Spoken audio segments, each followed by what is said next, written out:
Welcome back to KMX TV News Update. I'm Craig Winston with all the news you'll need in 10 minutes. We continue our coverage with some news from the online fashion search that Fashion Superstars magazine conducted last week. Fashion Superstars have developed an algorithm which analyzed millions of photos online in search for the next internet fashion superstar.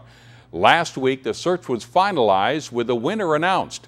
Fashion Superstars magazine would like to congratulate Albert for being the Internet Fashion Superstar of the Year. This is the first contest to date which utilizes technology of the future to make decisions that would otherwise take years to do manually.